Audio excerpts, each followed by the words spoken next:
welcome back to the Citizen Channel and with another Pepsi 11 as we trip up north east. If you're going, guys, stay safe. I couldn't get a ticket for this one, but if you're there, enjoy that climb up them stairs. Yes, and I feel for you, but I wish I was doing it and struggling with my inhaler or not. Who cares? I don't know. Just got to be there, haven't you? But stay safe, guys. Anyway, we're at Newcastle, of course, on the 28th of September 2024, match day 6 of the Premier League. We go there top, although we've, of course, dropped our first points of the season.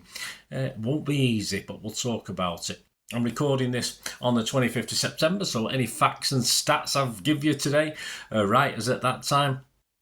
And we'll have a look at Newcastle's season, and yes, the natives are getting a little bit restless, say the least. I had a look at a couple of their podcasts and a couple of their comments from their supporters, etc. So we'll have a look at how they're doing and what they're thinking, and we'll try and pick a Pep starting 11. I think I'm happy with my 11. It's 11 from 13, I think, at the moment. So good luck with that one, Bernard. But we'll base that on what the Watford team told us, of course, when we played against Watford. So always please let us know your thoughts and score predictions. I'll give you Andy Morrison's prediction for this later as well. So let me know some of the odds as well on this game. Very tight, as you'd expect. Worth having a punt on City if you fancy us. Okay, we'll talk about that anyway. Please, if you want to support the channel, there are various ways, of course. You can press that subscribe button. That's wonderful, fantastic. We do have memberships now for the channel, so 99p a month. You get immediate access to all my stuff, so sometimes months, even a year or more ahead of when they're generally available on YouTube. All my history stuff, so you get that. Of course, I do film and TV stuff as well. You get that automatically, whatever happens, but you get early access to all that stuff as well. And you can get a script. So if there's a player I've done a show on, or a match, or a manager, or whatever it is, you can get the script on it. If you have a hard copy of the script as well, if available. Some are back in time, so I might not have them, but you can also ask me for one of them. So if you like your little history and to mess around with things, you can get a hard copy as well. So a few benefits. So if you support me through the membership, you can also support me, guys, just by watching the ads, of course, on YouTube, or even following the links. That helps as well. And more importantly, you can help me by just giving us a like. It's always nice to get likes, isn't it? And we do have sponsors at the moment. Piat6505, we've got a little eBay shop selling movie posters and DVDs. They're sponsoring the City channel and the film and TV channel. So stay tuned, guys. I'll give you a shout out. I'll give a shout out for them at the end of this. Right, let's get on with this. We're talking about Pepsi 11 for this Newcastle game. Let's have a quick look at Newcastle. Of course, Eddie Howe's still there. That's some achievement. I wasn't overly sure he'd last this long, in fairness, but it's a matter of who they'd get to replace him, of course. Newcastle trying to grow and compete, but despite the rich owners, it's not that easy at the moment, is it, with PSR and FFP? It wasn't easy for us. It's even more difficult for Newcastle, having to get to the stage where they're having to hint at selling players so they can compete and stuff like this, which is not great, is it? No European football this season, which is a disappointment, but of course Pep says they'll have a nice rest and it will be very, very difficult. But that will have to change for the owners' hopes, of course, and the fans' hopes.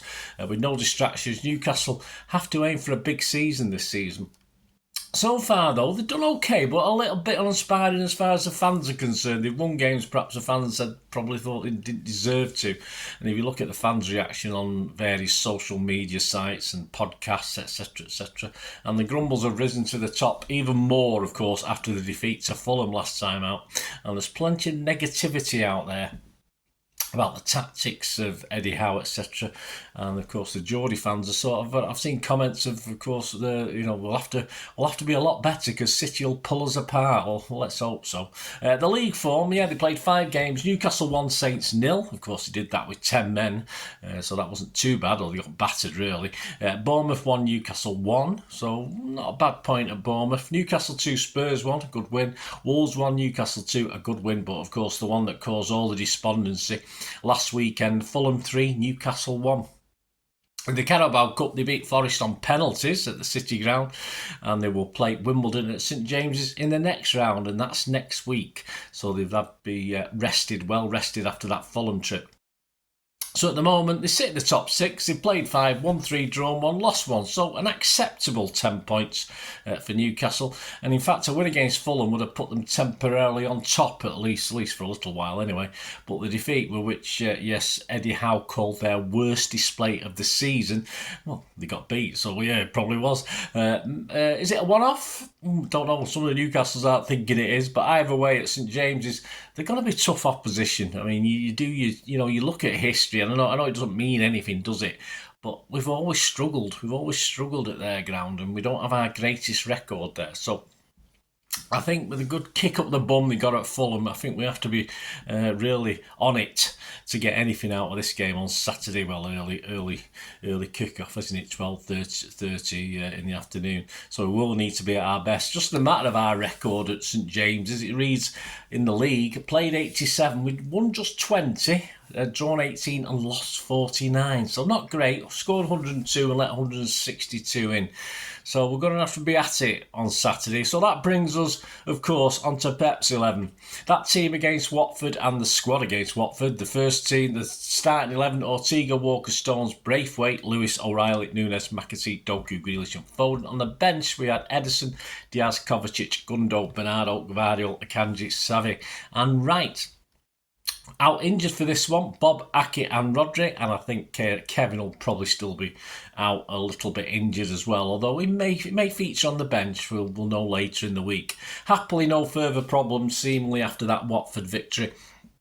Bit of cramp for O'Reilly, but that won't affect his first team appearance, will it? He'll be back to the EDS playing for them for the next game, I think, but I think he enjoyed his debut. So let's have a look. That bench, just strong possibility to start. Edison, Diaz, Kovacic, Bernardo, Gvardiol, Akanji and Savi. To start, of course, Savi came on for the second half, but I think he'll be picked ahead of Doku. I deliberately left out Gundo, but he's definitely a possible in this one. Start against Watford, who will probably start again. He's fully fit as expected. Lewis, Grealish and Foden.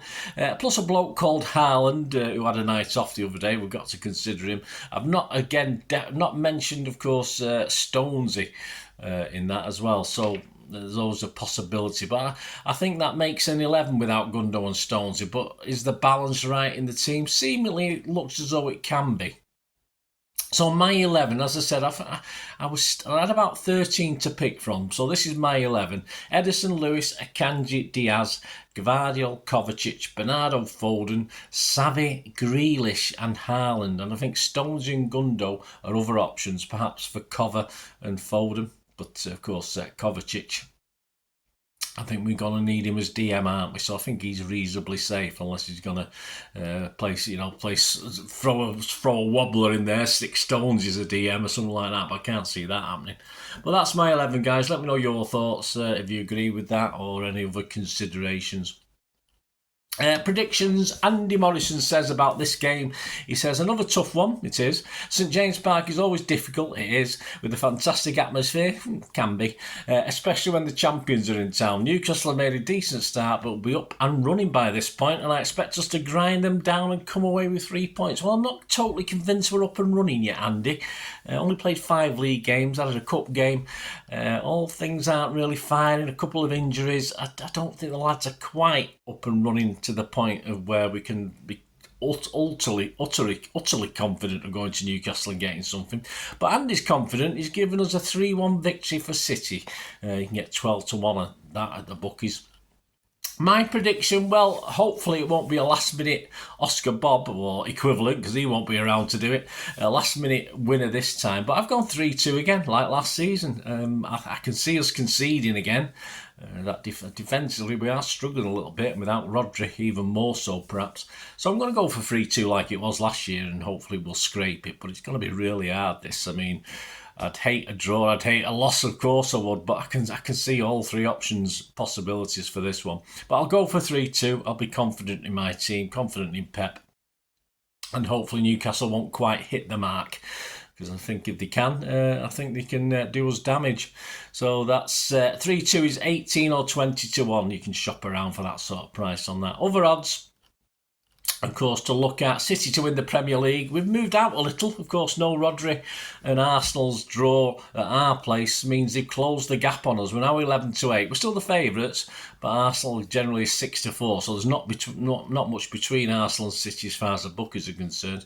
Newcastle to finish top 4, a 7-2, the 9-2 in places, but 7-2 generally. To finish top 6, which is okay, but perhaps they want more than that. 11-8, but generally 5-4, generally from 5-4 for Newcastle. The most popular scorelines are 1-1, 17-2 and 8-1 available there. 2-1, 17-2 and a 15-2 available generally. And a 2-0 scoreline, you get 10-1 on that. So yeah, 1-1 the most popular scoreline. So I don't disbelieve that. I fully understand that one. The match odds itself, of course, as I said, almost bettable for City. 8-13 on. That's if you don't mind betting odds on, that's fine. A draw is 10-3 and Newcastle is 4-1. And as usual with City's opponents, the opposing fans, if you fancy your team, you can Dutch a draw and a victory, and you've sort of got two bites of the cherry, haven't you? So that's always very welcome against City. Not so much for City, of course, but hopefully it doesn't happen. But hey, you've got to have confidence in your team. So as a Newcastle fan, fill your boots. Well, there you go, guys.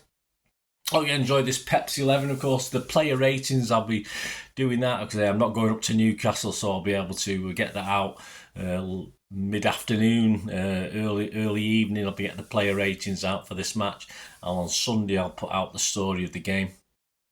And on Sunday as well, there will be a Pepsi 11 as we visit Bratislava, Slovan Bratislava. I've got a friend my cousin who's going to that one, so lucky boy. Is he going to Vienna and getting a train? I don't know, something like that anyway. But lucky bugger. I don't know how he gets the time off work, but yeah, all safe trip to All Blues going to that one. And of course, I'll check out very soon. Check out my Bratislava Football First special. Of course, we've never played these guys in a competitive game before, so there'll be a Football First special on the trip to Bratislava. A little bit about the history of them and what they're up to. So that'll be out soon as well, so check that out, guys. Thanks for watching. Yes, as I did say, we do have sponsors at the moment. If you're interested in sponsoring yourself, the socials will be on screen. But we've got Piat6505, the little eBay shop. They sell movie posters, mainly from the 90s and the 2000s. Some great films, some great actors. We've got some very rare DVDs as well, Hollywood classics, foreign language classics. Very reasonably priced. They've been on eBay for over 12 years with 100% feedback, so you can rely on them as well, guys. And if you watch my film and TV vlogs, I do have 2 or 3 of their posters switching and swapping every now and then in the background, so you can have a look at that. But yeah, just get onto it. There's a link in the description below. Check out the shop. Make great gifts or treat yourself, of course, if you're into your films, etc. So do that. And of course, if you do place an order, just say Bernard sent me. Just leave them a message, send them a message saying Bernard sent me, or equivalent of that, and you'll get a 10% refund on the amount you've paid. So if you pay 20 quid, you'll get 2 quid off straight away, and then they're dispatched within 24 to 48 hours. But don't forget to mention me, otherwise they won't know. Well, there you go, guys. Thanks for watching. Thanks to Piat6505. You say if you're interested yourself in helping me by sponsoring, as well as all the other ways of supporting the channel, that'd be fantastic. Get in touch. Until the next time, I only ever ask one thing, don't I? Please stay safe, everyone, especially you Blues.